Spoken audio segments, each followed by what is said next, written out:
In a few hours I land at Foxani in northern Romania.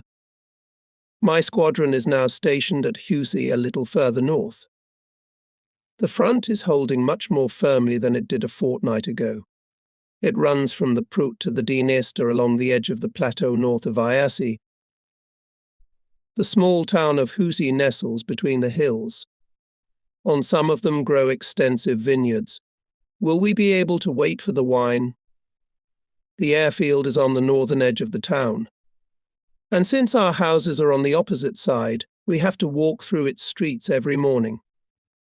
The population watches our actions with interest. When you talk to them, they always show their friendliness. The representatives of the church are in particularly close contact with us. They are led by a bishop whom I often visit. He never ceases to explain to me that the clergy see in our victory the only chance to preserve religious freedom and independence. There are many merchants in the city. There are a huge number of small shops. It is all very different from the Soviet Russia we left so recently.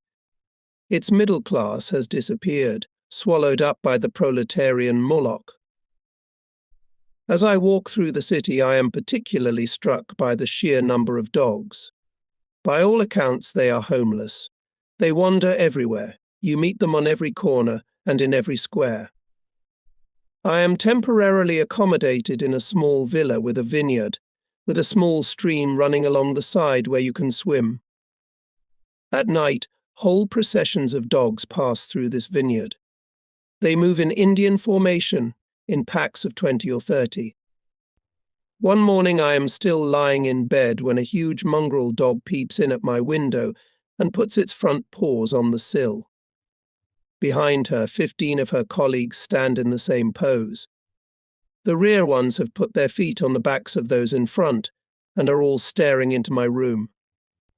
When I chase them away, they sneak away sadly and without barking to continue their incessant trotting. Food is plentiful. We live well, for we receive our salary in lei. And though there is nothing much to buy with it, at least we can always buy eggs. Gradually, almost all of our salary starts to be spent on buying eggs. Among the officers, Lieutenant Stahler holds the first place in the consumption of eggs. He eats an enormous quantity of them. One day, when fuel shortages prevent us from flying, a test of this new source of energy begins immediately. The whole squadron, down to the last man, engages in physical exercise, usually cross-country running, gymnastics, and, of course, football. I am still unable to take part in these exercises as the soles of my feet are not quite through yet, and my shoulder hurts if I move my arm recklessly. But for the squadron as a whole, these sporting exercises are a splendid recreation. Some, and I am in the forefront, take the opportunity and walk in the mountain forests or practice other sports. We usually go to the aerodrome between 4 and 5 o'clock in the morning. At the far edge of the town, we always come across a huge herd of sheep, with a donkey marching ahead of them. His eyes are completely covered by a long tangled mane, and we wonder how he can see us at all. Because of that mane, we nicknamed him Eclipse. One morning as we whiz by, we tug on the tip of his tail. This produces a series of reactions. First, he kicks up his hooves like a kicking horse. Then, remembering his donkey nature, he freezes. And finally, his chicken heart gives out and he takes off like the wind. We are flying sorties into a relatively stable sector where, nevertheless, the constant arrival of reinforcements indicates that the Reds are preparing to strike into the heart of Romania. Our area of operations stretches from the village of Targul Frumos in the west to the bridgeheads on the Dniester and to Tiraspol in the southeast. We make most of our sorties to the area north of Iasi. Here the Soviets are trying to dislodge us from the hills around Karbati on the bank of the Prut. Fierce fighting in this sector is fought around the ruins of Stanza Castle on the so-called Castle Hill. Time after time we lose this position, but we always regain it. In this zone, the Soviets are constantly bringing their huge reserves to bear. How often we have to attack the bridges over the river. Our route takes us across the Prut to the Dniester beyond Kishinev and further east. We will remember these names for a long time: Kozaka, Grigoriopol, the bridgehead at Buta. For a short time we stand on the same aerodrome with fighters from JG-52. They are commanded by Major Barkhorn, who knows his job from A to Z. They often accompany us on combat sorties, and we give them a lot of trouble because the new Yak-3, which has just appeared on the other side, puts on a new show every day. The group's forward airbase is in Iasi. From here it is easier to patrol over the front line. The group commander is often at the front line to observe the interaction between the aircraft and the ground troops. His forward post is equipped with a radio station that allows him to listen to all conversations in the air and on the ground. The fighter pilots talk to each other, the fighters talk to the ground control officer, the Stukas talk to each other and to the liaison officer on the ground. However, we usually all use different frequencies. A little anecdote that the 8th Group commander tells us on his last visit shows his concern for his sheep. He saw our squadron approaching Yassam. "We are heading north. Our mission is to attack targets in the castle area that the army wanted to neutralize by liaising with our dispatcher. Over Yasses we are met not by our fighters but by a strong La formation. In a second the sky is filled with maneuvering aircraft. The slow Stukas can't cope with the arrow-like Russian fighters, especially with a full load of bombs.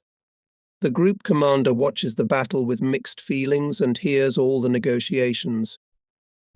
The 7th Squadron commander, assuming I didn't see the La-5s coming in behind me, shouts, "Hannelore, look round, one of them is going to shoot you down." I have long since spotted the fighter, but I still have plenty of time to make an evasive maneuver.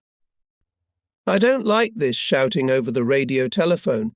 It discourages the crews and adversely affects their marksmanship. So I reply, "I haven't been born yet, who will shoot me down?"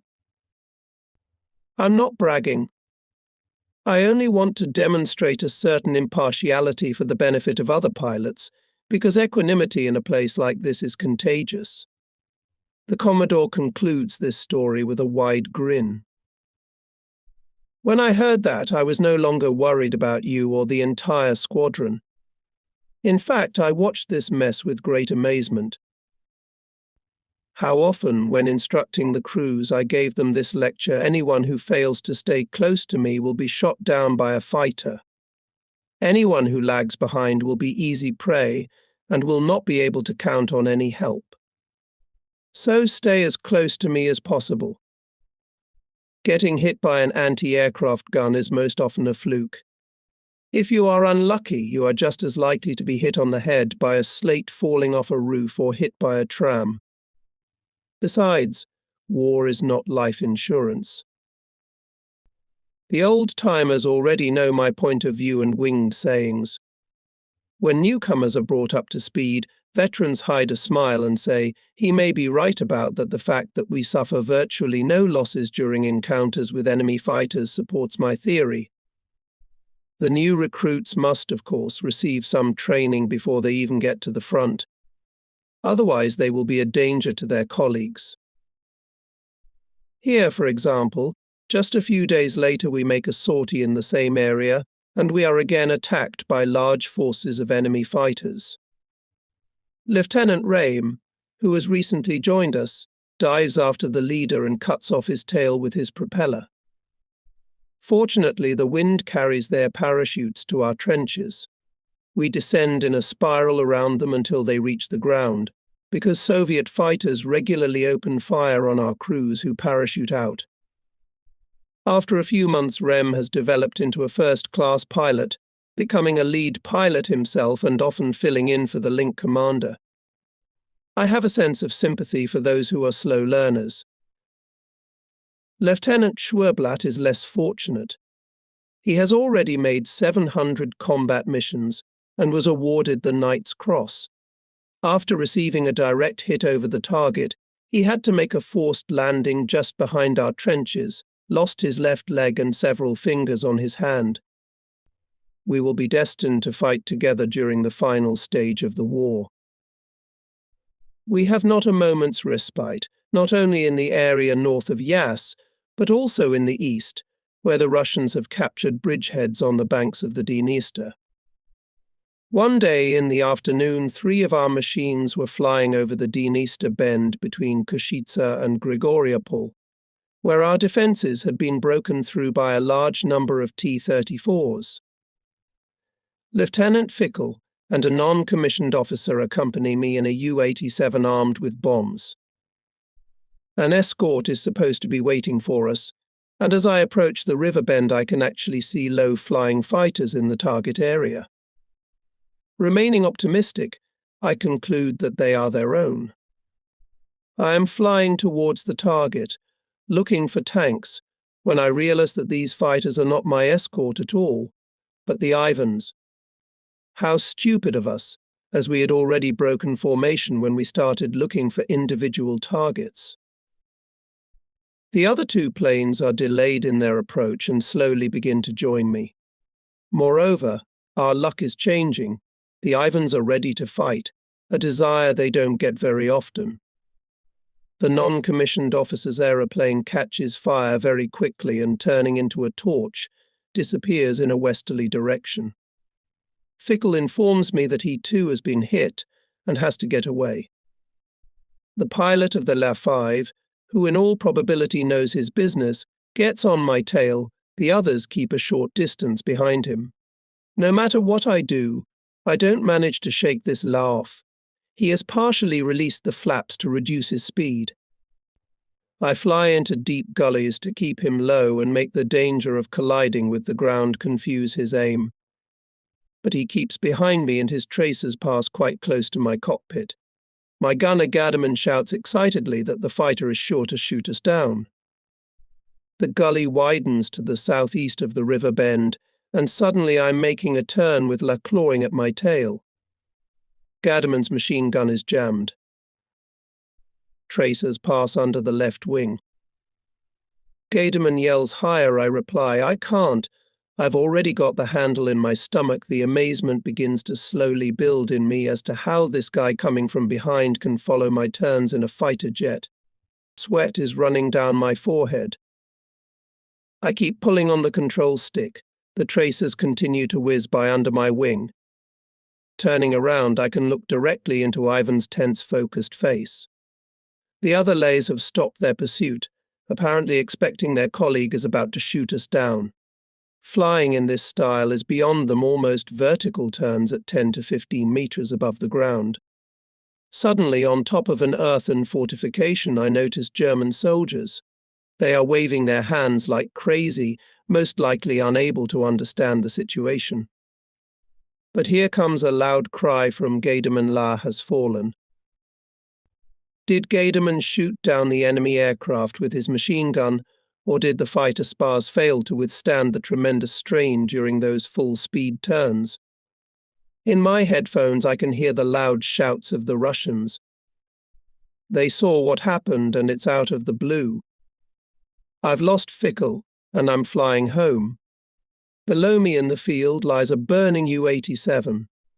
The non-commissioned officer and his flight gunner are standing next to it in full health, with German soldiers rushing towards them. So tomorrow they will be able to fly again. Shortly after landing, I meet Fickle. There will be ample reason to celebrate our new birthday. Fickle and Gadaman also insist on celebrating.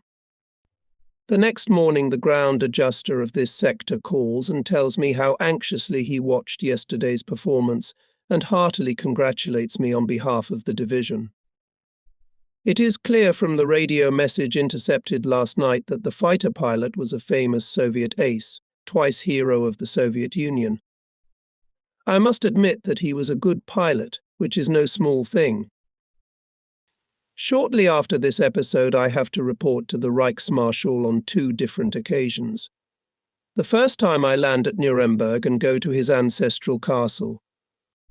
When I enter the courtyard, I am surprised to see Goring dressed up in medieval Germanic hunting costume, and in the company of the attending physician, shooting a bow at a brightly coloured target. He pays no attention to me until he has used up his entire supply of arrows. I'm surprised to see that he hasn't missed a single shot.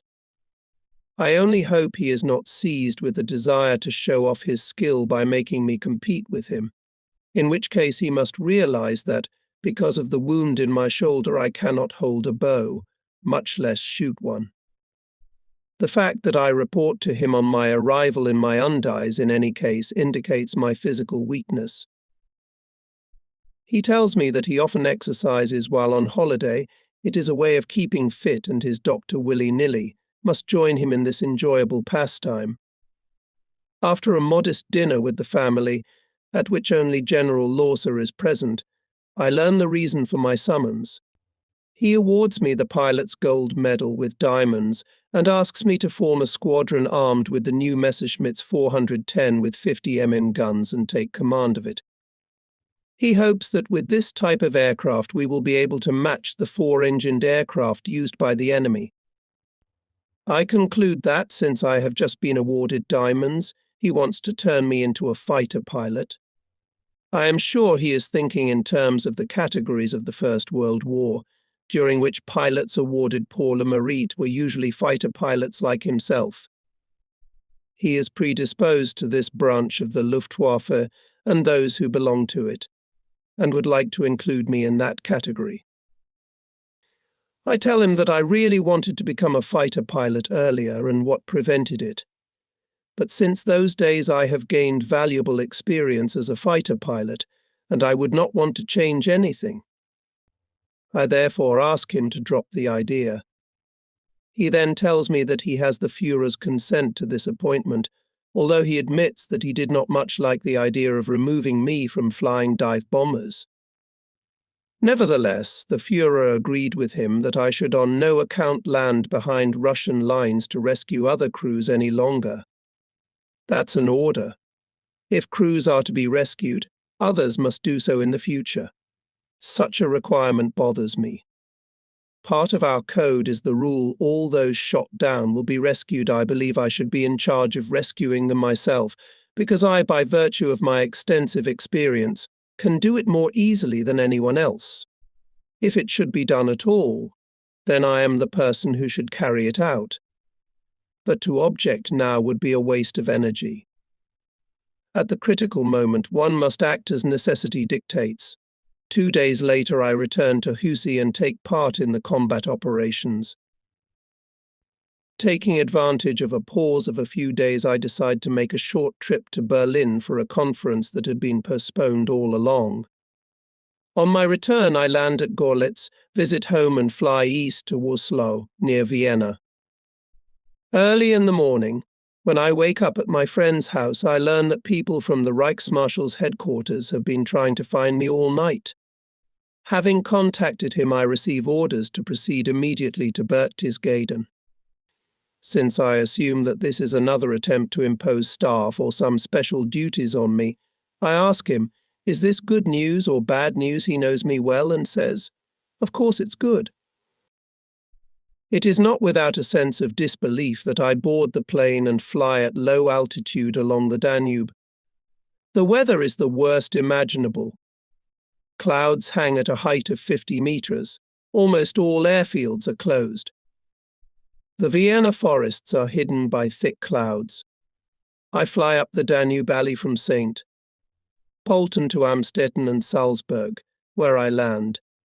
Here I am already being waited for and taken to the Reichsmarshal's hunting lodge near the Berghof in Obersalzberg.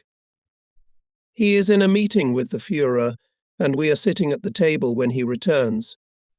His daughter Edda is quite a big girl. She is allowed to sit with us. After a short walk round the garden, the conversation takes on a formal character, and I can't wait to find out what's in the air this time. The house and garden are distinguished by genuinely good taste, nothing gaudy or posh. The family leads a simple, modest life. I receive a formal audience in a bright study with numerous windows, from which opens a majestic panorama of mountains glistening in the spring sunshine. Goring, no doubt, has a weakness for old customs and costumes. I simply do not know how to describe his attire. It is a kind of robe or toga, the kind worn by the ancient Romans, reddish-brown in colour, fastened with a gold brooch. This is all new to me. He smokes a long pipe, floor-length, with a painted porcelain cup at the end. I remember that my father had one just like it when I was a kid. At the time his pipe was longer than mine. After watching mine in silence for a bit, he begins to speak. I am summoned for a new honour. He pins the front service gold medal with diamonds on my chest to commemorate my 2000 combat sorties. It's a brand new medal that no one has ever been awarded before because I alone have made that many sorties. It is made of solid gold, with a platinum wreath in the centre with crossed swords, underneath which is the number 2000, set with tiny diamonds. I'm glad this award doesn't come with any nasty extras like it used to. We then discuss the situation, and he opines that I should lose no time and return to base. I intend to do so anyway. He tells me that a large-scale offensive is being prepared in my sector, and the signal to launch it will be given within a few days. He has just returned from a meeting with the Führer, where the whole situation was discussed down to the smallest detail. He expresses surprise that I did not notice these preparations on the spot, since approximately 300 tanks will be involved in this operation. I am now straining my hearing. The number 300 amazes me. It is fine for the Russian side, but so many tanks on our side? I reply that I can hardly believe it. I ask him if he could name these divisions and the number of tanks they have at their disposal, because I am perfectly well informed about most of the divisions in my sector, and how many serviceable tanks there are in each of them. On the eve of my departure from the front, I had a conversation with General Unrein, commander of the 14th Armoured Division. It was a fortnight ago, and he complained to me bitterly that he had only one tank left for the whole division, and even this vehicle could not be considered combat-ready because he had ordered it to be equipped for ground control of air flights. This machine was of much greater value to him than a combat-ready tank, for having a good connection with the Stukas he could neutralize with them many targets, which his tanks alone could not disable.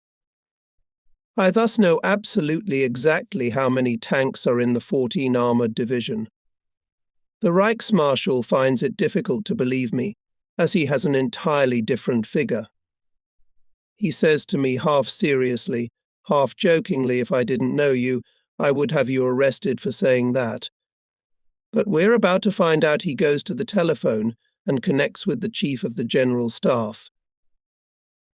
You have just informed the Führer that 300 tanks are earmarked for participation in Operation XI. Standing next to him, can hear every word. Yes, that's right. I want to know the names of these divisions and how many tanks they have. I have one person here who is well acquainted with the situation. Who is it? Asks the Chief of the General Staff. This is one of my men, and he should know. The Chief of the General Staff, unfortunately for him, started precisely with the 14th Panzer Division. He says that the division has 60 tanks. Göring can barely contain himself. My man says that the 14th has only one tank. There is a long silence on the other end of the line. When did he leave the front? 4 days ago. Silence again. And then 40 tanks are in transit. The rest are in repair shops, but will certainly be in their units by the right date, so this figure is correct. He gives the same answer for all divisions. The Reichsmarschall hangs up the phone with rage. This is how things are done. The Führer is given a completely false picture that is based on incorrect data and is still surprised when the operation does not bring the success that was hoped for. Today, thanks to you, this case has been explained. But how often we have built our hopes on such utopias. The entire communications network in the southeastern zone is constantly being bombed by the enemy. Who knows how many tanks out of these 40, for example, will even reach the front and when exactly that will happen.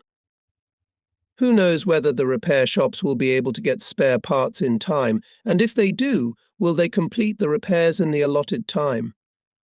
I must report everything to the Führer immediately. He speaks with anger, then silence is established. When I return to the front, I am still mulling over what I have just heard. What is the purpose of this misleading and false reports? Is it done by accident or on purpose? Either way, it plays into the hands of the enemy. Who and in what circles commits these sordid acts? I interrupt my journey by stopping at Belgrade, and as I am coming in for a landing at Semlinsky Aerodrome, a formation of American four-engine bombers appears overhead. As I step off the runway, I see the entire airfield staff scattering in different directions. To the west of the runway are hills in which underground tunnels have been dug to serve as shelters. I can see the formation exactly in front of me, a short distance from the airfield. It all doesn't look good. I run after the human descendant with as much speed as I can develop in my undies. I just manage to skid into the tunnel as a series of bombs explode on the airfield, raising a giant mushroom cloud of smoke. I can't believe how anything is able to survive. After a few minutes, the smoke clears a little, and I make my way back to the airfield. Almost everything is destroyed. My trusty U-87 stands among the wreckage, riddled with shrapnel, but the engine is intact and the landing gear is in good order. Most of the controls are functioning normally. I look for a strip of land away from the runway that would be suitable for takeoff and am glad to be able to take to the air again. Dedicated and brave, my wounded machine carries me over the entire southeast zone and brings me down to the ground at Husi. During my absence, a Romanian U-87 formation has been attached to us. The crews consist mainly of officers, some of whom have some experience, but we soon discover that it is much better if they fly with us in the same formation. Otherwise, the number of their losses on each sortie remains at an all-time high. Especially they are pestered by enemy fighters, and it takes them very little time to realize, on the basis of their experience, that even in a low-speed aircraft it is not necessary to be shot down if one manages to keep in formation. The regimental staff moved to the FV-190. Our first squadron is withdrawn from combat for 8 weeks for rest and is based at the airfield at Soksik region. Here experienced pilots of U-87s are being retrained on single-seat aeroplanes. In the long run, all our units will have to do the same, as production of the U-87 will soon be discontinued. While we are stationed at Husi, in between flights I am practicing on HQ FV-190s in order not to interrupt combat operations later. I finish my self-training with 1 or 2 combat sorties and feel quite safe in this aircraft. July has arrived and our sorties are becoming more frequent as the planned offensive north of Iasi has begun. It is not being conducted with a fictitious number of tanks and later than the original plan prescribed, but nevertheless with fresher and more capable units than usual. It is necessary to capture the high ground between the Prut and Targul Frumos. It is easier to hold, and the capture of this section would deprive the enemy of a convenient springboard for attack. The whole front line in this sector is in motion, and we succeed in pushing the Soviets back a considerable distance. Facing stubborn resistance, they manage to hold several key points. They are lucky because the local attacks with which we had hoped to wipe out these pockets of resistance never materialized. Some of our attacking units, which are thrown into action like fire brigades where the fiercest fighting is going on, have to be withdrawn. In the course of this offensive, I make my 2100th combat sortie. The target is a familiar one, the bridge at Skulany, which is important for supplying the Soviet units under attack. Every time we come in to attack it from Jas, it is already shrouded in an artificial smoke screen, and we can never be sure we are not dropping bombs on our own troops. Every time I see that veil, I laugh, imagining the faces of the Ivans down there, gazing intently into the smoke, waiting for our approach. It doesn't take a linguist to hear one repeated word, Stuka, Stuka, Stuka, Stuka, Stuka, Stuka, Stuka. Our days in Husi are numbered. In the first half of July, after celebrating my birthday, comes the order to relocate to Zamosk, located in the central sector of the Eastern Front. Here the Russians have launched a new large-scale offensive. We arrive at our new base of operations, flying over the northern Carpathians, Struj and skirting Lviv. Zamosk is a pleasant little town and makes a good impression on us. We are housed in old Polish barracks on the northern outskirts of the town. Our aerodrome is quite far from the town and is just an ordinary field. The runway is very narrow and one day led to an unfortunate incident. During his first landing, non-commissioned officer V.'s aeroplane parachutes and the pilot is seriously injured. He is one of my best tank snipers, and it will be a long time before we see him again. Here again there is a lot of work for tank fighters, especially when the front line is so fluid. Tank breakthroughs are frequent. We have held Kovel, but the Soviets have bypassed it and intend to force the bug. Very little time passes and their shock wedges appear northwest of Lvov at Rora-Ruska and Tomazo, and they capture home in the north. During this phase we relocate again, this time to Milek, a small Polish town 100 kilometers northwest of Krakow. The objective of the Soviet offensive is clear. They are trying to reach the Vistula on a relatively broad front. Our objective is the approaching masses of men and military equipment trying to cross the San north of Peremyshl. Enemy opposition in the air should not be underestimated, as American fighters appear with increasing frequency, serving as escorts for the 4-engine bombers. They initially depart from air bases in the Mediterranean. As we assume, they do not return to their bases after completing the mission, but land on Russian territory to refuel. They then fly again the next day for the mission and fly south to their permanent air bases after the mission is completed. During one of the sorties over the San River, flying a mission, I encounter these Mustangs, out of nearly 300. I am flying with 15 other Stukas without any fighter escort. We are still 30 kilometers from Yaroslav, our objective today. In order not to endanger the squadron and, amongst all others, several crews of new recruits, I give the order to drop the bombs so that we can maneuver better during such an unequal air battle. I reluctantly give this order. So far we have always attacked our assigned target, even in the face of overwhelming enemy superiority. This is the first and last time we're getting rid of bombs in the war. But today I have no choice. So I bring the squadron home without loss, and we find ourselves able to make up for this failure and complete the mission the next day under much more favorable conditions. The success justifies my actions because in the evening I learn that a neighboring unit has suffered heavy losses from a huge formation of Mustangs. A few days later, while refueling, we are again taken by surprise by American planes, which immediately descend and start attacking our aircraft.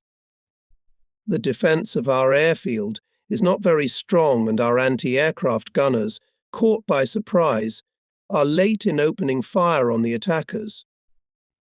The Americans did not take the anti-aircraft guns into account, and since their plans clearly did not include fighting a resisting enemy, they turn around and go away in search of easier prey.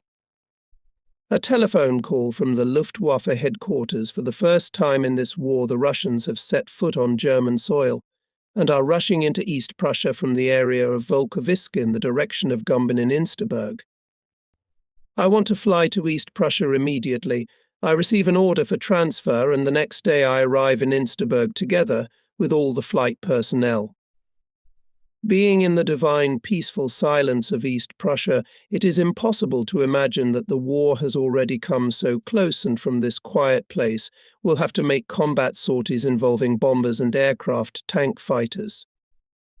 In Insterburg itself, people had not yet realized the seriousness of the situation. The local aerodrome is still overloaded with facilities that are useless for such mass combat operations. It is therefore best to move to Lotzen in the Masurian Lakes region, where we find ourselves alone on a tiny airfield. Midsummer in the beautiful East Prussian countryside. Is it to become a battlefield? It is here that we realize we are fighting for our homes and our freedom. How much German blood has already been shed on this land, and all in vain. It must not happen again.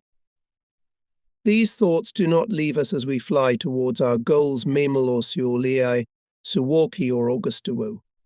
We are back where we started in 1941, right from where the invasion to the east began. Will this majestic monument in Tannenberg take on even greater symbolic significance? The aeroplanes of our squadron carry the emblem of German chivalry.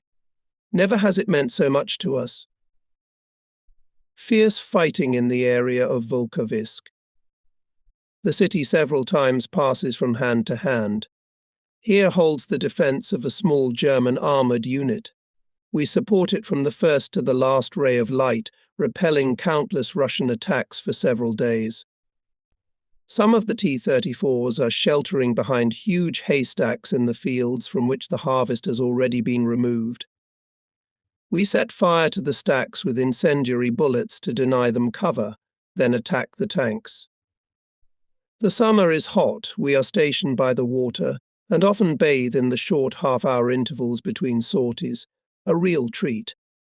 Soon the effects of these battles on the ground and our sorties begin to be felt. The initial fury of the Russian attacks is noticeably lessened. Counterattacks occur more and more frequently, and the front stabilizes again to a certain extent. But when fighting subsides in one place, you can be sure that it will flare up somewhere else. The Soviets are rushing into Lithuania, trying to outflank our armies in Estonia and Latvia. Consequently, there is always plenty of work for us in the air. The Soviets are relatively well aware of the strength of our defenses on the ground and in the air. One of the sorties gives Lieutenant Fickel a reason to celebrate his birthday again. We fly out to attack a concentration of enemy forces, and the Reds once again use their old trick of making radio transmissions on our frequencies.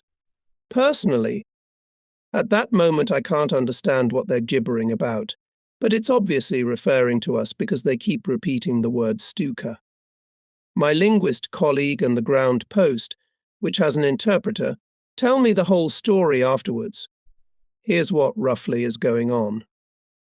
The Stukas are approaching from the west. I call all Red Falcons immediately attack the Stukas. There are about 20 of them in front. Is a single Stuka with 2 long stripes. This is in all probability Rudel's squadron. The same one that always puts our tanks out of action. Calling all Red Falcons and anti-aircraft gunners shoot down the Stuka with the long stripes. Lieutenant Marquardt is right in the air making a brief translation. Fickel says with a laugh, "If they're aiming at the lead man, you can bet they'll hit the wingman." He usually flies my wingman, and so he knows what he's talking about. Ahead and below us on the road, running between 2 wooded areas, the Ivans are moving with their vehicles, artillery and other equipment. Heavy anti-aircraft fire, The Red Falcons are already here. We are being attacked by Aerocobras. I give the order to start the attack. Most of the planes dive on the trucks, smaller ones on the anti-aircraft batteries, maneuvering desperately. The fighters believe now that it is their time. The bursts of anti-aircraft shells are getting closer and closer to our planes. Just before entering the dive, Fickle takes a direct hit in the wing. He drops his bombs and flees in the direction we came from. His plane is engulfed in flames. We've already dropped the bombs and we're coming out of the dive. I gain altitude to see where Fickle has gone. He lands in the center of a poorly landed area with ditches, holes, stumps, and other obstacles. His plane jumps over 2 ditches like an angry goose. It's a miracle he didn't spar. Here he and his gunner are climbing out of the cockpit. The situation is bad. Enemy cavalrymen, followed by several tanks, are approaching the aircraft from the woods, quite obviously intending to capture the crew. The Aerocobras are attacking us even more fiercely from above. I say, someone must land immediately. You all know I'm not allowed to do that now. I have a terrible feeling because I've been banned from flying and it's not in my nature to disobey orders. We are still circling over the downed aircraft, Fickle and Barch down there, in all probability unable to imagine that anyone could land unharmed under such circumstances. The Soviets gradually come closer, and still no one starts the landing. Evasive maneuvers to evade fighter attacks require the full attention of each crew. It is difficult for me to make the decision to land myself, no matter what, but in this situation, if I do not act immediately, my comrades will die. If they can still be saved at all, I have the best chance of doing so. I know that disobeying an order is unforgivable, but the determination to save my comrades is stronger than a sense of duty. I have forgotten the consequences of my actions, everything else. I must save them. I give the orders. 7 attack cavalry and infantry from low altitude. 8th circle at medium altitude to cover me and Fickle. 9th climb higher and engage the fighters. If they dive, attack them from above. I fly very low over the forced landing site and pick out a patch of ground that I can use, if I'm lucky, to land on. Slowly I add throttle. Here we are over the second ditch. Take off the throttle, a horrendous jump, then I stop. Fickle and Barch run towards us like people saving their lives. Here they are already at the plane. The Ivan's bullets haven't hit anyone yet. They both climb into the cockpit. I give the throttle. I'm shaking with tension. Will I be able to take off? Will my plane rise into the air before it hits some obstacle on the ground and blows to pieces? There's the ditch. I lift off the ground, fly over the ditch, wheels touching the ground again. Then the plane levels off. Slowly the tension subsides. The squadron approaches us, and we return home without loss. Rudel's wandering circus is stationed in a harvested field near the town of Wenden, close to the Latvian-Estonian border. Field Marshal Schorner kept trying to get my squadron in his sector, and finally succeeded. We found ourselves on the Kurland front. No sooner had we settled on our field when the inevitable cake appeared along with a greeting from the Field Marshal. No matter where I come under his command, one of these fabulous cakes always appears, usually with a T-34 in sugar icing along with the number of tanks I have destroyed so far. Right now the cake is decorated with the number 320. The general situation here is as follows. In the area of Tukum we conducted an offensive in order to restore the broken link with the rest of the Eastern Front. The strike was carried out by an assault group under the command of Colonel Count Strachwitz and was successful. Nevertheless, the Soviets are making stubborn efforts to break through our defences in eastern Courland. This sector has long been a real thorn in their side. So far it has held out thanks to the bravery of our German soldiers in spite of the enormous material superiority of the Soviets. At the moment, this sector is again under unusually heavy pressure. The Field Marshal has called us to help precisely to relieve this enemy pressure. During our first sorties, we see that the front line here is relatively stable. The red positions are everywhere well fortified. Their camouflage is excellent. Their anti-aircraft batteries are close to the front line and everywhere strong enough. Enemy activity in the air is lively and does not cease for an hour. There are hordes of enemy fighters circling there and only a few of our aeroplanes, because it is so difficult to get supplies into the cauldron. Stocks of petrol, bombs and equipment must be available whenever they are needed and require a lot of storage space. The bread we eat here is earned by hard work, no matter in which direction we fly, east or south of the cauldron, on the Tukum front, or where the main Russian strike is directed through Dorpat to Tatarlin. In several sorties we were lucky and managed to destroy a large motorized convoy, including escort tanks, which reached Derpt. This breakthrough was stopped and the front was completely closed by the army forces. Where did they get these incalculable masses of men and fighting equipment from? There is obviously something supernatural about it. Most of the trucks we shell are usually of American origin. Only occasionally there are small groups of Shermans moving among the tanks we run into. The Russians don't even need these American tanks because their own are better adapted to combat conditions in Russia, and they are produced in fabulous quantities. This vast amount of military equipment and supplies leaves us confused and often discouraged. We often encounter American-made aircraft, especially Aerocobras, King Cobras and Bostons. The Americans supply their ally with motor vehicles in incredible quantities, but also with aeroplanes. Is it really in their own interest to help the Russians on this scale? We often argue about this. One day at 3:30 in the morning, I am awakened by Lieutenant Weisbach, my intelligence officer. Field Marshal Schorner wants to speak to me urgently. For a long time at night I switch off my telephone, because I make my first sorties very early and must be well rested. So my intelligence officer, who is not due to fly the next morning, takes all the night calls, but for the Field Marshal I am always on. He doesn't beat around the bush, it's not his style. Can you fly out immediately?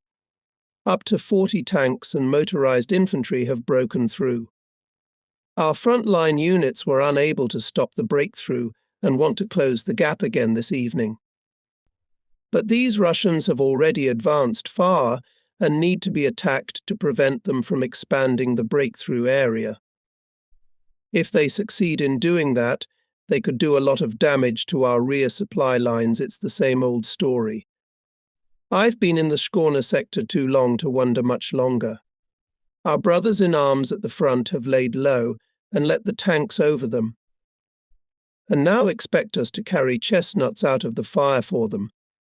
They have left us the honor of dealing with the enemy forces in their rear, hoping that they can close the gap that very evening or in a couple of days by disarming the encircled enemy forces. Here in Courland, this is particularly important because any enemy breakthrough could lead to the disintegration of the entire front. After a brief analysis of the situation, I tell Field Marshal in the dark the sortie will have no success, because I need daylight to attack tanks and trucks from low altitude. I promise to take to the air at dawn with the entire 3rd Squadron and an anti-tank link to attack the place on the map that you indicate to me. I will then contact you immediately and let you know what the situation looks like according to what he told me.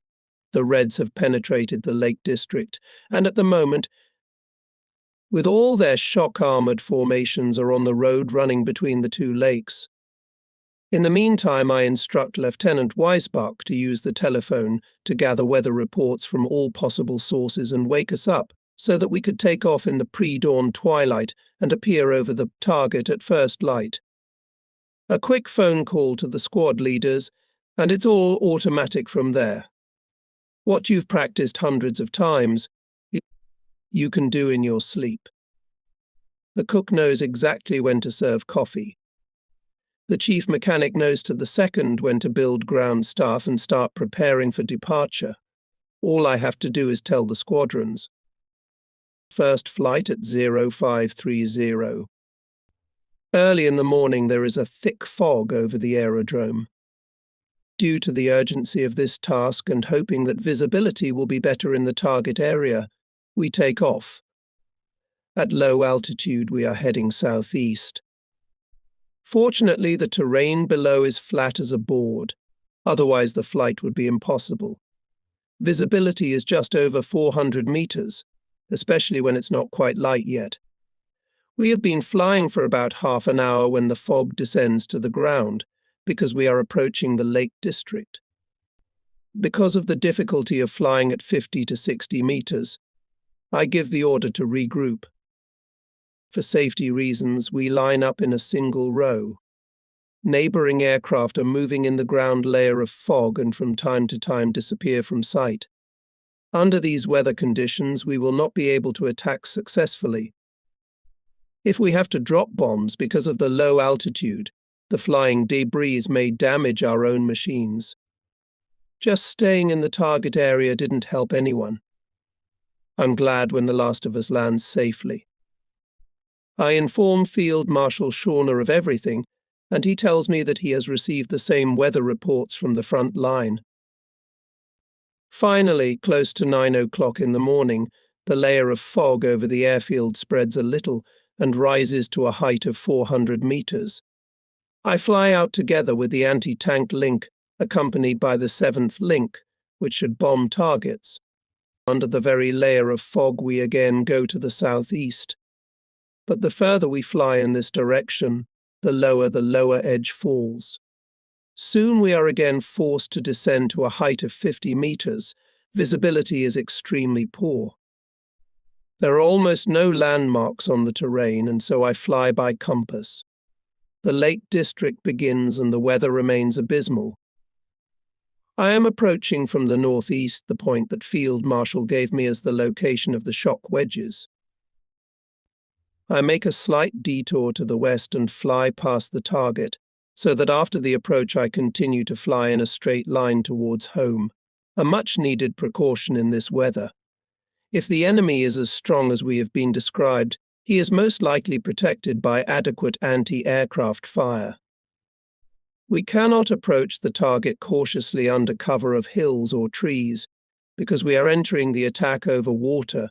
Accordingly, in the choice of tactics, anti-aircraft fire must be taken into consideration. Staying out of sight of anti-aircraft gunners, then coming out of the clouds and hiding in them, is not advisable for the whole formation because of the danger of collisions so close to the ground, although it is possible for a single aircraft. The pilots will have to pay attention solely to the flight itself and will not be able to concentrate enough on their task. We are flying low over the water, coming in from the south. The weather is overcast. I can't distinguish anything further than 700 to 800 meters. Now directly ahead I see a dark moving mass of road, tanks, lorries, Russians. I immediately shout attack immediately, almost at point-blank range. The defense opens fire directly at my car, twin and quad counter-machine guns, automatic rifles are firing. Everything is brightly lit by flashes. I'm flying at a height of 30 meters and run into the middle of a hornet's nest.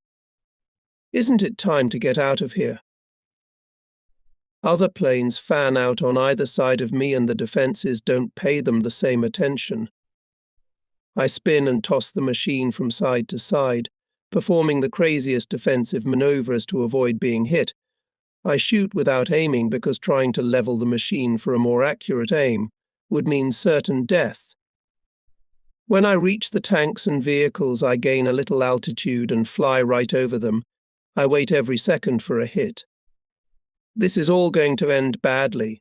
My head is as hot as the metal screeching past. A few seconds later, there is a loud bang. Garderman shouts the engine's on fire. A hit to the engine. I can see that the engine is not giving the right revs. Flames are licking the cockpit. Ernest, let's jump. I'll gain a little altitude and fly as far as I can to get out of the way of the Russians. I saw our guys not far away. I try to climb higher. I have no idea of our altitude. Dark oil on the cockpit glazing. I can't see anything else and drop the lantern to see something. But that doesn't help either. Flames cover everything around me. Ernest, let's jump right now. The engine stutters and crackles, stops, runs again, stops, runs. Our plane will become our crematorium in that meadow over there. We've got to jump. We can't, shouts Garderman. It's only 30 meters high. He can see better from behind. He drops his torch too, cutting the intercom wire. We can no longer speak to each other. His last words, "We're over the forest." I pull on the handle as hard as I can, but the plane refuses to climb up. Garderman says we're flying too low to parachute. Can we land? Probably yes, even though I can't see anything. For that, the engine must be running, albeit erratically. I'm slowly taking off the throttle. When I feel the plane begin to slump, I cast my eyes around. I see the ground whizzing by. We are now only 6 or 7 meters high. I tense my muscles in case of impact. Suddenly we touch the ground and I switch off the ignition.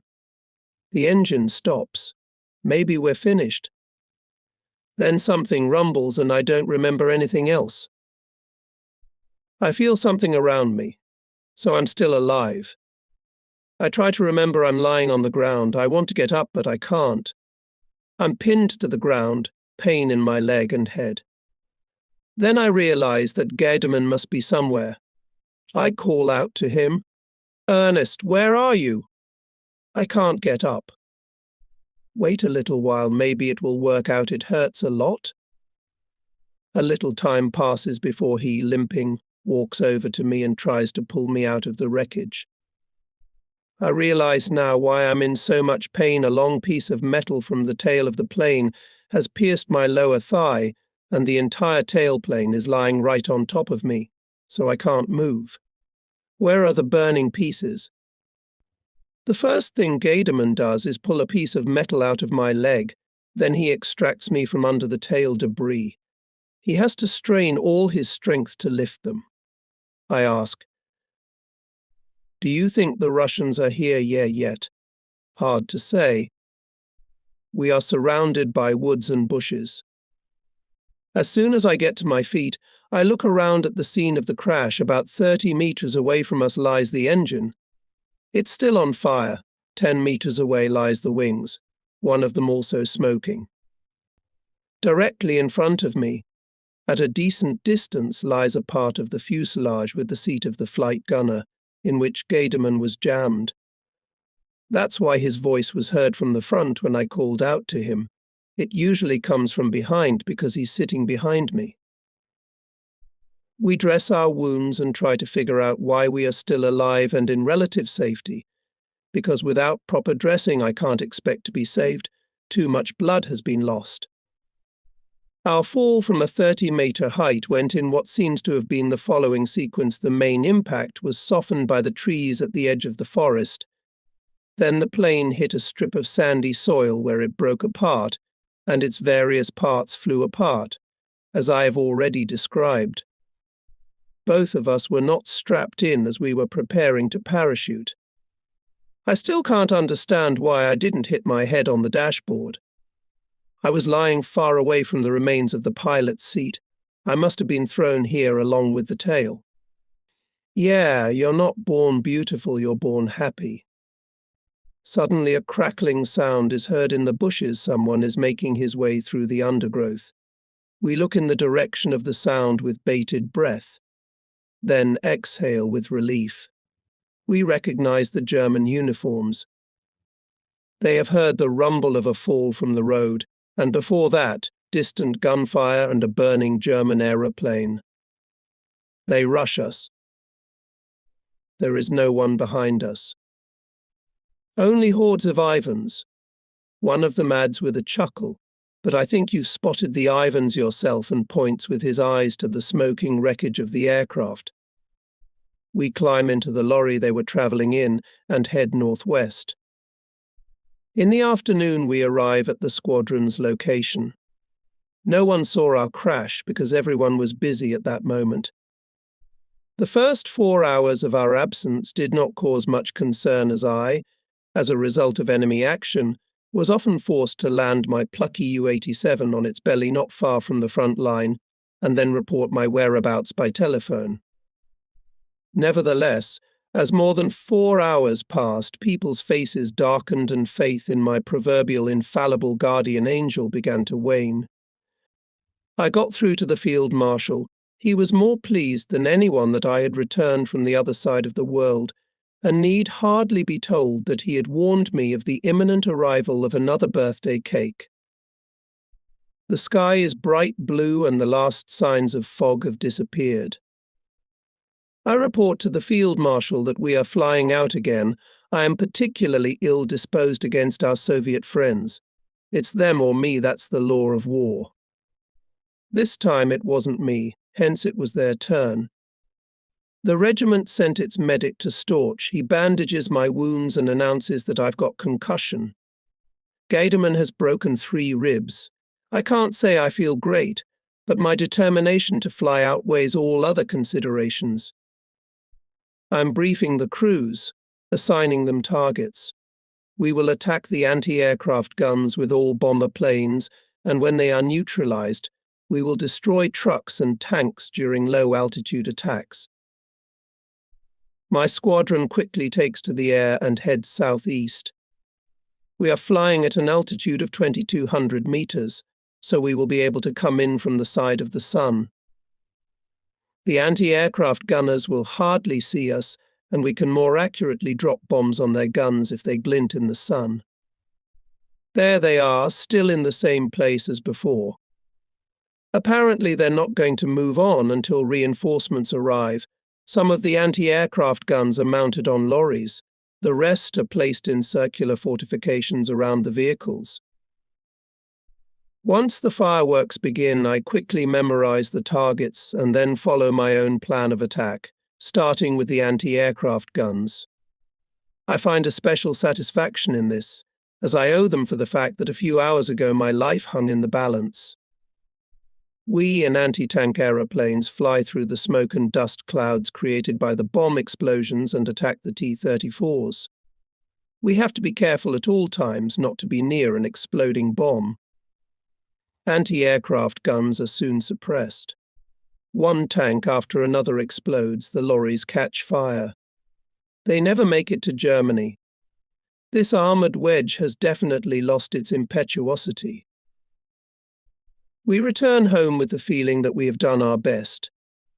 In the evening, the field marshal calls us again and tells us that our comrades on the ground have carried out a successful counterattack. The breach has been closed and the encircled enemy destroyed. He thanks us on behalf of the command for our support. Tomorrow morning I will have to relay his message to the whole squadron. Our greatest reward is to hear from our comrades in arms that their cooperation with us proved indispensable and contributed to their success. In Latvia, we received disturbing rumors that the Soviets have invaded Romania. We are immediately transferred to Buzău. North of Bucharest, our route from East Prussia is via Krakow and Debrecen, a marvelous flight across Eastern Europe in the sunshine of Indian summer. The flight is made by the 3rd Squadron and Regimental Headquarters. The 2nd Squadron is in the Warsaw area, and the 1st Squadron is already in Romania. At Debrecen, a lot of time is spent refueling, and it is too late to fly on to Romania. We have to cross the Carpathians, and I am not going to lose crews during the flight. So we stay overnight in Debrecen, and in the evening I suggest we all go for a swim. There are marvelous baths in the town with water from warm healing springs. We find here, to the delight and pleasure of my companions, women of all ages sitting phlegmatically in the water with their handbags, books and embroidery. Their water procedures are accompanied by endless female gossip, and this is what they do for most of the day. To the veterans of the Russian company, the sight of these women in bathing costumes presents a very outlandish spectacle.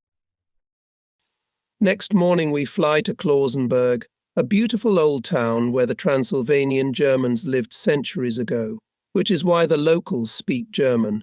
We are in a big hurry and stop here only for refueling. At this time, an American spy plane appears at an altitude of 7,000 meters. This means that the visit of American bombers will not have to wait too long. The flight over the Carpathians to Buzău leaves an unforgettable impression, as well as any flight over a beautiful mountain landscape in perfect weather. A town appears ahead. The local airfield used to be used as an intermediate stop on the way to the front far to the north. Now it is an operating base almost at the very front line. What happened to the stable front line along the Iasi-Targul-Frumos line and on to Husi? The aerodrome is in the middle of open terrain and it is difficult to camouflage our aircraft. Very close is Plasti, the oil heart of Romania. It is incessantly attacked by American bombers under very strong defense by fighter planes. After the bombing, the fighters may turn their attention to us as well, if only they think we are worth it. The number of American fighters that are sent to escort the bombers during each sortie is greater than the total number of German fighters on the entire front. When I come in for a landing, I see that all the roads leading to the aerodrome are jammed with endless streams of Romanian soldiers striving southwards, in places columns frozen in traffic jams. Among them heavy artillery of all calibers. But there are no German units here. I find myself witnessing the last act of the tragedy. Whole sectors on the front line have been abandoned by Romanian units, which have ceased to offer any resistance and are now retreating all along the front. The Soviets are pursuing them on their heels. Where the Romanians are retreating, the German soldiers are fighting to the last man, so they will be cut off and taken prisoner. They think that our Romanian allies will never allow the Soviets to invade Romania without a fight and will abandon their people to their fate. They simply refuse to believe it. After landing, our planes immediately begin to prepare for departure. I report the arrival to the regimental headquarters. They are glad that we are back and will fight with them. They believe that we will have a lot to do. Russian tanks are already in Foscari. Their goal is to quickly capture Bucharest and Plasti. Further north, German troops from Army Group South are still fighting. Meanwhile, our planes are ready to take off, and we immediately take off, gain altitude and go over the main road going north to Foscari. 10 kilometers south of this town we see giant clouds of dust. Yes, those are Russian tanks. We attack, they pull off the road and scatter across the fields. But that doesn't save them. We shoot some of them, then return to replenish ammunition and continue our fight with the same column. Everywhere you look, there are masses of men and military equipment, mostly Mongols. Are their manpower reserves so inexhaustible? We get a fresh, clear proof that the productive capacity of the USSR was greatly underestimated by everyone, and no one knows the true state of affairs. Masses of tanks, again and again in unimaginable quantities, are the most convincing proof of this. Many vehicles of American manufacture. 1 hour attack follows another, from sunrise to sunset, as it has been all these years. One of the last days of August. I take off early in the morning to go to the area north of us where the Reds have broken through and climb to an altitude of 50 meters above the airfield. Suddenly our anti-aircraft guns open fire. They are being manned by Romanian squads who are supposed to be defending our airfield from attacks by Russian and American aircraft. I look over to where the shells are exploding and scour the sky for enemy bombers. Did the Americans really get up so early this morning? I, along with the other planes, make a U-turn over the runway to wait under protection as events unfold further. But the shells are flying lower and some are bursting in unpleasant proximity to my aircraft. I look down at the firing batteries and see that the barrels of the anti-aircraft guns are turning to follow our maneuvers. One of the shells bursts very close. No enemy aeroplanes in sight. There is no more doubt. These anti-aircraft guns are firing at our planes. I can't explain it in any way, but the fact remains. We are flying north against the advancing Soviets, who are tearing southwards from the Husi-Balad-Foscari area in large forces. During our return to the aerodrome, I am prepared for more absurd antics by the Romanian anti-aircraft gunners, ground control having already informed me on the way back that the guns were aimed precisely at me. As of today, the Romanians are at war with us. We immediately descend to low altitude and land one by one. The individual Romanian guns open fire on us again, but as before, with no success. I immediately head for the telephone and connect with Romanian General Ionescu. He commands the entire Romanian Air Force as well as the anti-aircraft batteries, and I know him well personally from Husi. He has several German decorations. I tell him that the unfriendly attention this morning was addressed to me and my squadron and ask him if this is true. He does not deny it and says that his anti-aircraft gunners saw a German fighter shoot down a Romanian liaison aircraft, and that accordingly they are greatly enraged and fire at all German aircraft that come within their sight. He has not yet once mentioned the state of war existing between Germany and Russia. I reply to his complaints that I have not the slightest intention of listening to all this nonsense, and that I was about to make a new combat sortie against the Russians north of Ramikul-Sarat. However, now I, with the help of my Stukas, intend first to bomb and machine gun all the anti-aircraft batteries around our aerodrome to eliminate any interference with our sorties. Then, with the help of another squadron, we will attack his headquarters. I know exactly where it is. For God's sake, don't do that. We have always been the best of friends, and I cannot be held responsible for the actions of our government. I make you an offer.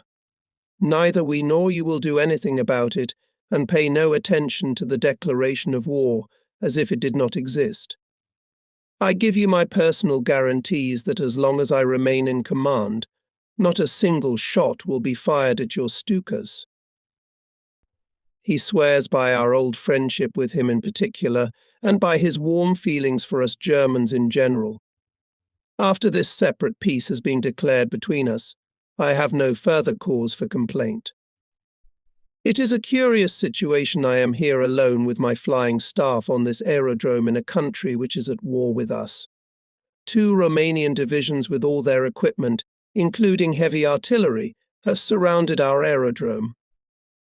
Who will prevent them from liquidating us immediately? During the night hours we do not feel very cozy. During the day we are strong again. Even the 2 divisions are not very ready to be aggressive towards my Stukas when they are so heavily concentrated and in the open. Our stock of bombs and fuel at the aerodrome is running low and no new supplies are coming to us as Romania can no longer be held. Our only chance is to move to the other side of the Carpathians and try to form a new front here from the remnants of those of our armies which have managed to break through from Romania and any other units which we can scrape together from the reserves. It is quite clear that our heavy artillery will never be able to overcome the Carpathians and will have to be abandoned in Romania. If only the bulk of our brave army could get out of this diabolical cauldron of treason, for which the Romanian government is to be blamed. Weapons can be replaced, difficult as it may be, but men can never be replaced. Our ground personnel are preparing to hit the road leading over the Buzău Pass. We are using the last drops of fuel attacking the Russian wedges that are coming closer and closer to Bazau. Often we make sorties deep into the Russian positions to relieve the German troops still engaged in fierce fighting here.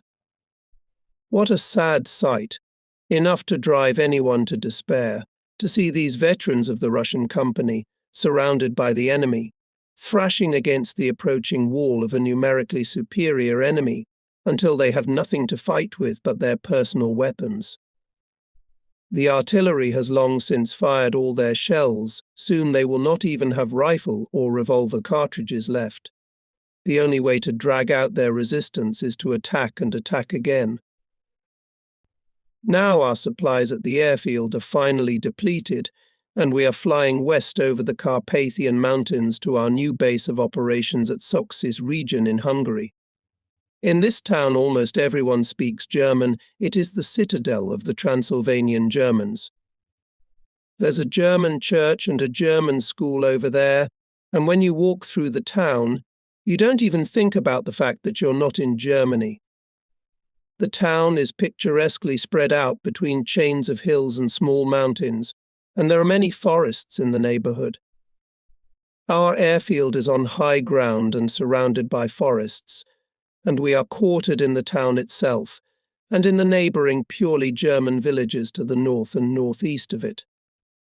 Our operations at the moment are directed against the enemy tearing from the east across the Carpathians. There are many excellent defensive positions here, but we do not have sufficient forces to hold them, as all heavy artillery has been lost in Romania. Even the most favorable terrain cannot be defended against the most modern weapons by heroism alone. We make attacks from low altitudes on mountain passes and the roads leading to them. I have experience of flying in the Caucasus Mountains, but here the valleys are very narrow, especially in the lower part, and before you could turn round, you have to climb to a considerable height. The roads on the passes are winding and large sections of them run along notches cut into the rocky mountain slopes. Since cars and tanks are usually protected by rocks, you have to be devilishly careful not to crash into them here and there. If another group of aeroplanes flies over in the same area and at the same time, perhaps coming in on target from the other side of the valley and belatedly sees us through the haze, then for a split second death grasps the control stick with a bony hand, when one group meets another flying towards it. This is an even greater danger than the anti-aircraft guns, which must by no means be discountenanced. Some of them are stationed on mountain slopes, to the right and left of the roads through the passes. The enemy has realized that leaving anti-aircraft guns as part of convoys on the road is relatively ineffective when we are, for example, attacking targets below from behind a group of rocks. There are few fighters so far. Are the Russians taking so long to relocate to Romanian airfields? I doubt it, because they have no supply problems and the existing airfields at Buzău, Roman, Tecucaci, Bacău and Silistria are perfectly located and quite adequate for the battle. Presumably the Ivans are not very fond of flying in the mountains. They are especially wary of flying at low altitude in valleys because of the possibility of unexpectedly hitting a dead end, the exit of which is blocked by sharply rising mountains. I had exactly the same feeling 2 years ago when we were flying over passes and valleys in the Caucasus Mountains. At this time I receive orders to take command of the regiment and surrender my 3rd Squadron. As my successor, the name of Oberleutnant Lau, he had served with distinction in the squadron since Greece. After the first phase of the Russian company, he was posted to staff work and has now returned to the front again. As far as my own flying is concerned, this change does not affect me in any way. I have at my disposal for flying all the types of aeroplanes in service with the regiment and can fly with one unit or another at any time. One day in early September, I take off early in the morning with my 3rd Squadron. The 2nd Squadron accompanies us as an escort. I myself, together with a squadron of anti-tank aeroplanes, are engaged in hunting tanks in the area of the Oitotsko Pass. The situation there does not seem particularly pleasant. I decide, therefore, immediately after my return to take to the air in an FV-190. Meanwhile, the other pilot's aircraft are being serviced before the next flight. Lieutenant Hofmeister is ready for the flight and will accompany me as a scout. We return to Oitotsu, conduct several attacks from low altitudes and reconnoitre the state of affairs at all Carpathian passes and altitudes, from which we get an overall picture of the situation in our sector. I am returning, literally without a drop of petrol, and without a single cartridge to our flying field, when I see 40 silver planes coming towards me at the same altitude. We're passing very close to each other. There's no more hiding. They're American Mustangs. I say to Hofmeister, land now. I release the landing gear, flaps and go down before the Mustangs can turn and attack. Gliding towards the ground takes a lot of nerve because it's that moment when your aircraft is completely defenseless and there's nothing you can do but wait patiently for it to stop. I'm still rolling on the ground when I look back and see the Mustangs launching an attack and one of them coming straight at my plane. I hastily flip the lantern off. I'm still traveling at 50 kilometers an hour, climb out on the wing and throw myself to the ground, just seconds before the Mustang's guns start barking. My plane, which has rolled away on its own already quite far away, catches fire after the first attack. I'm pleased I managed to get out of it in time. We have no anti-aircraft guns at our aerodrome because no one expected or was prepared for our retreat to the Hungarian aerodromes. Our enemies, who have unlimited resources, can place anti-aircraft batteries on every corner. We unfortunately cannot afford it. The Mustangs are scattered over the whole aerodrome and are quietly engaged in target practice as in peacetime. My squadron, which should have been refueled and supplied with ammunition, is still on the ground. Several transport planes that delivered ammunition, fuel and bombs to us are standing in the open. The airworthy aircraft are in improvised hangars in the woods and are difficult to get into. But repairable planes and transports with bombs and fuel are blowing up, the guns of 40 Mustangs rumbling without respite, turning everything the pilots see into flames and debris.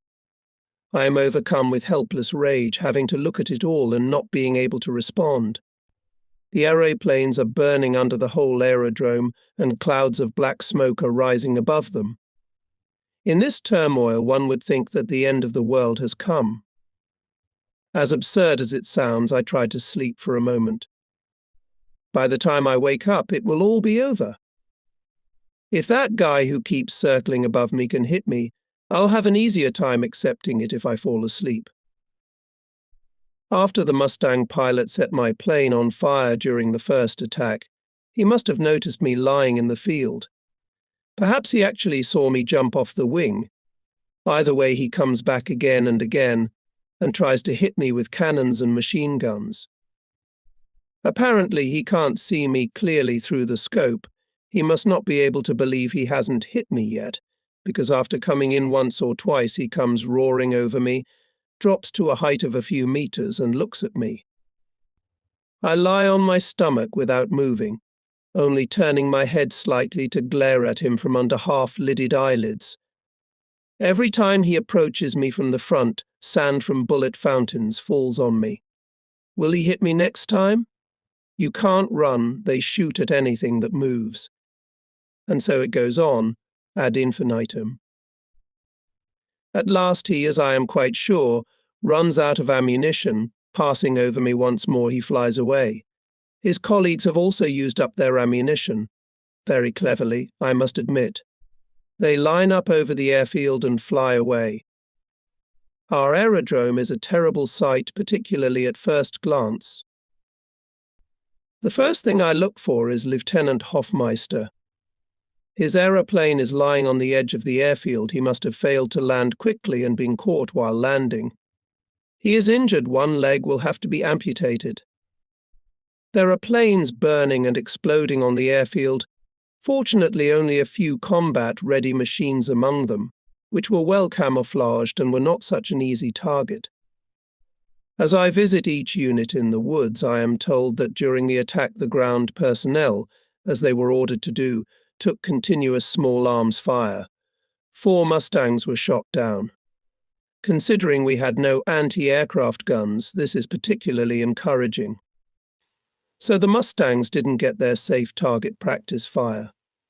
The anti-aircraft guns arrive in a few days, and it's unlikely that the same successful raids will ever happen again. German aeroplanes piloted by Romanians, whom we ourselves have supplied with them, are frequently encountered in our sector. They are now wearing Romanian identification marks and flying on the Russian side. The Romanian base of operations is not very far from ours, so we are conducting 2 low-altitude attacks on their airfields in the area of Karlsberg, Kronstadt and Hermannstadt. Evil tongues suggest we're trying to imitate the Mustangs, who did the same thing.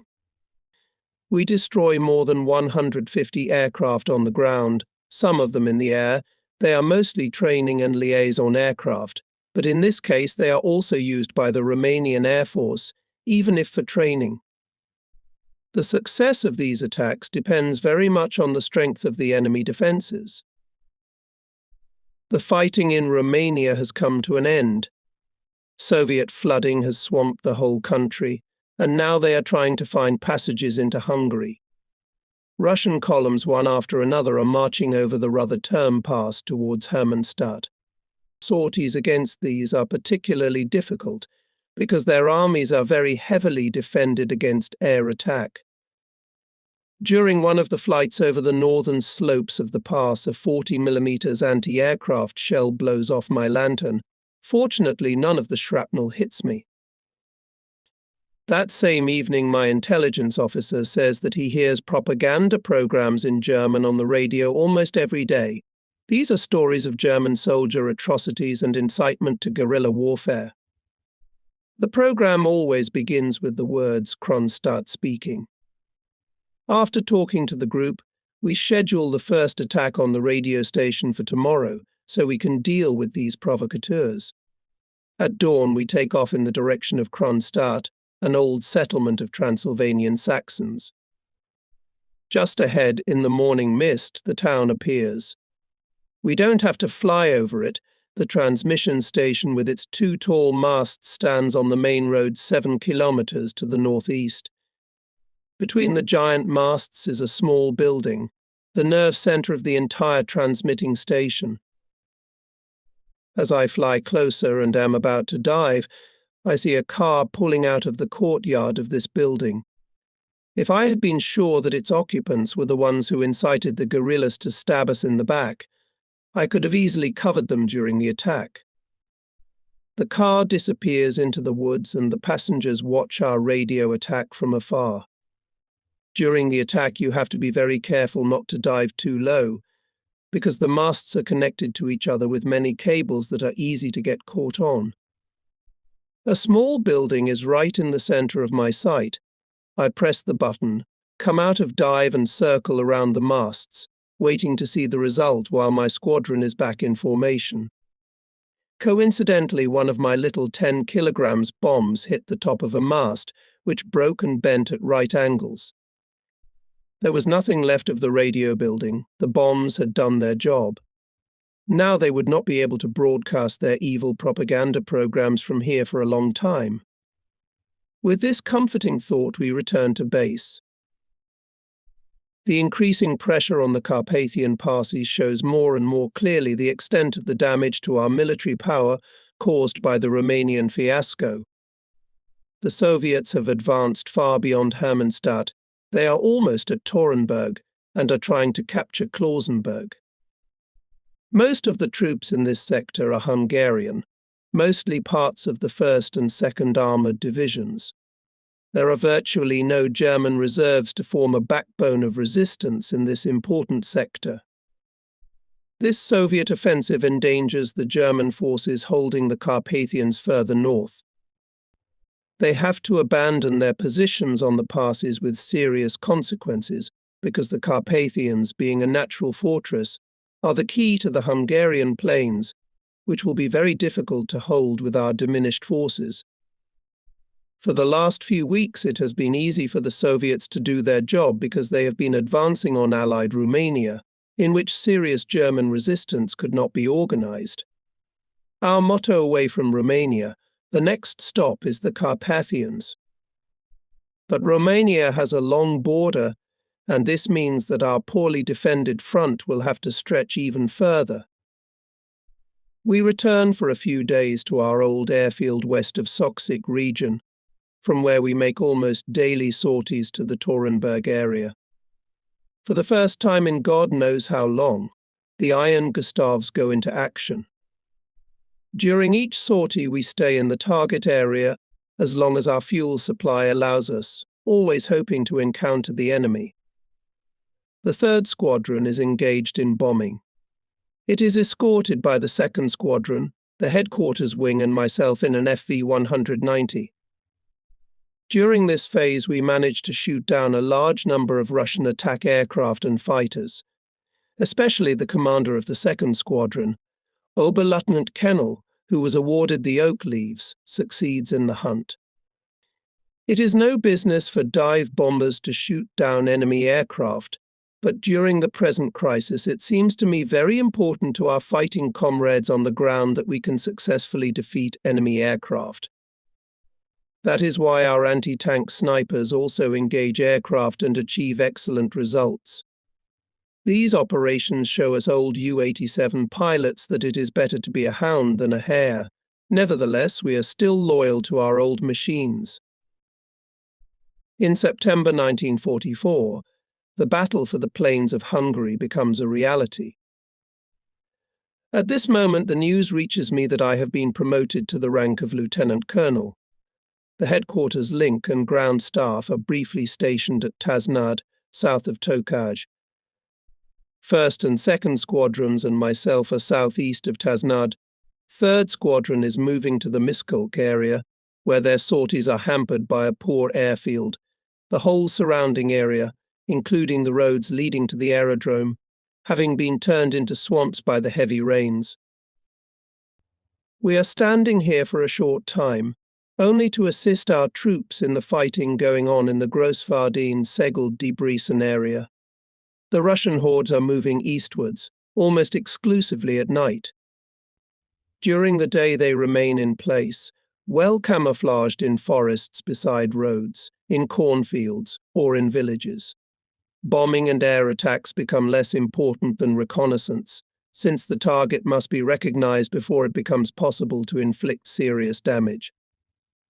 The German front is not a unified whole, it is for the most part isolated battle groups, hastily created by the amalgamation of units that either fought their way out of Romania or were previously cantoned in Hungary. These units are a motley mix of all branches of the military. At key points are the shock troops infantry regiments with great traditions, SAS units, all our old acquaintances and friends with whom we shared all the difficulties of the hard years in Russia. They love and appreciate our Stukas, and we have the same feelings towards them. If we know that one of these units is taking up its position directly below us, we can be sure that there will be no unpleasant surprises. We know most of their airborne officers personally, or at least by voice. They point out to us every pockets of resistance, no matter how small, and then we attack it with everything we have. Ground troops attack themselves with lightning speed and sweep everything away. But the numerical superiority of the enemy is so overwhelming that the greatest local successes are but a drop in the ocean. The Russians advance on the left and right of these skirmishes, and we have not enough soldiers to hold them off, and a new breakthrough follows, the result of which is that even those troops who hold a strong defence are forced to retreat before their escape routes are cut. This happens time after time until we find ourselves once more on the Tees, which must be held as a new line of defence. The river is narrow and does not present a serious obstacle in modern warfare. At Shady, the Russians very soon seize a strong bridgehead, which we cannot destroy, and from it the enemy strikes rapidly northwestwards towards Kekskimet. My regiment is pulled back. We are standing at Farmos, west of Szolnok, on the Szolnok-Budapest railway line. Our airfield is frequently visited by four-engined American bombers, who had previously concentrated their attention on the railway bridge at Szolnok. We don't complain about our rations here, as Niemann has been given permission to hunt, and the neighborhood is teeming with hares. Every day he returns with a big sack. Fridolin is already sickened by the mere sight of hares. Sometimes there is a sharp chill in the air. Winter is coming. Walking around the neighborhood of Farmos in the evening, I succumb to the charm of the valleys to an extent I did not think possible for a mountaineer like me. We fly mainly in the neighborhood of the Tisa, on either side, as the Soviets have succeeded in establishing bridgeheads in several places on the West Bank. Our objectives, as in the past, are concentrations of equipment on the banks of the river and on the roads leading to the bridgeheads, in addition to the constantly rebuilt bridges and crossings, which are organized by very primitive methods. Rafts, old sailing vessels, fishing boats and pleasure boats all ply the narrow T's. Ivan wastes no time in assembling this heterogeneous flotilla. The busiest crossings are between Sieged and Szolnok. Later they appear to the north as well. The establishment of many bridgeheads is always a warning that the Soviets are building up the reserves needed for a fresh offensive. Our own successful offensive is underway in the Szolnok-Mezőtúr-Kizualis Turkey area, the purpose of which is to upset their preparations. We are flying incessantly in support of our attacks. The new Russian offensive on the Tis is delayed and weakened by this break in communications, at least in the northern sector, but they find themselves able to continue to expand the large bridgehead at Sieged and connect it with smaller bridgeheads to the north. At the end of October, an offensive is launched across this entire sector, first following a strike to the northwest and north towards Kekskimet. Its aim is clear: to cause the collapse of our defense line on the TC and to rush forward across the plains towards Budapest and the Danube. Ivan is very active in the air. It turns out that he has occupied a number of airfields in the vicinity of Debrecen, and we are again engaged in battle with a numerically superior enemy. We are weakened by the loss of a number of aeroplanes shot down by anti-aircraft guns, as well as by poorly received supplies and new resupply, which leaves much to be desired. The Soviets cannot take credit for our predicament. They can only thank their Western allies who have seriously disrupted our communications with four-engine bomber attacks on towns and railway stations. The patrolling of railway lines and roads by American fighter bombers completes the rest. Because of the shortage of men and equipment, we lack the means to defend our transport routes. With the few remaining aircraft of my regiment, including anti-tank aircraft, I often fly combat sorties southeast of Kekskimet. The number of combat-ready aircraft is so badly reduced, for reasons I have already mentioned, that one day I fly out alone, accompanied by 4 FV-190s to attack enemy tanks in the area. As I approach the target, I can hardly believe my eyes at a great distance. North of Kekskimet on the road are moving tanks. It's the Russians. Above them, like a bunch of grapes, hangs a thick umbrella of Soviet fighters, covering this strike group. One of the officers accompanying me knows Russian and immediately translates to me everything he can make out. The Soviets are again using our frequency for their negotiations. They are shouting at each other and making such a terrible noise that it would be a miracle if any of them could understand what is being said to them. My translator in 190 can make out the following. Calling all Red Falcons a single Stuka, with 2 long stripes, is about to attack our tanks. We are sure it is that cheeky Nazi who is shooting our tanks. There are several Fokkers with him. Attack this Stuka, not the Fokkers. He must surely be shot down. During all this turmoil, I have long since dropped to the ground and made the attack. 1 tank on fire. 2 FE-190s hovered over me, trying to distract a few La-5s. The other 2 are stuck to me, maneuvering with me. They are not going to leave me alone, which is bound to happen if they get into an air battle with the Ivans. 20 or 30 La-5s and Yak-9s are now turning their attention to us. Presumably the air guide who is directing the fighters' actions is somewhere very close to the tanks, because he's yelling like an uncut man, "Go, go, shoot that bastard down. Can't you see that 1 tank is already on fire?" To me, this is the most obvious confirmation of victory. Every time one of them attacks, I make a sharp U-turn at the very moment he is heading towards me. His speed does not allow him to follow maneuvers, and this knocks off his aim. I then turn round and come in behind him, even though he is quite far away from me. I'm sorry to waste my anti-tank shells. I fire my 37mm guns at him. Of course it would be better to use them later against other tanks. But even if I miss now, the guy who was meant to get my shells for not watching his tail will get a shock when he sees those fireballs flash by right next to him. Once again, one of the ones I fired on shouts, "Look round, be careful, can't you see?" A Nazi is shooting at you. He yells as if he's already been shot down. The other pilot, probably the commander of this unit, says, "We have to attack him simultaneously from different directions. Assemble over the village I'm heading to now. We'll discuss what we can do here." Meanwhile, I attack the other tank. So far they have made no attempt to hide, confident that they are safely protected by their fighters. Once again, 1 tank bursts into flames. The Red Falcons are circling over the village and yelling terribly. They all want to have their say on the best way to shoot down my Ju-87. The aerial gunner on the ground is furious. He threatens. He asks if they see that 4 tanks are already burning. Here they are back again, and actually attacking from different directions. I am glad that hitting the 5th tank has used up my last shell, for if this game had gone on and on, it would have been hard to hope for a happy ending. All this time sweat is streaming down me.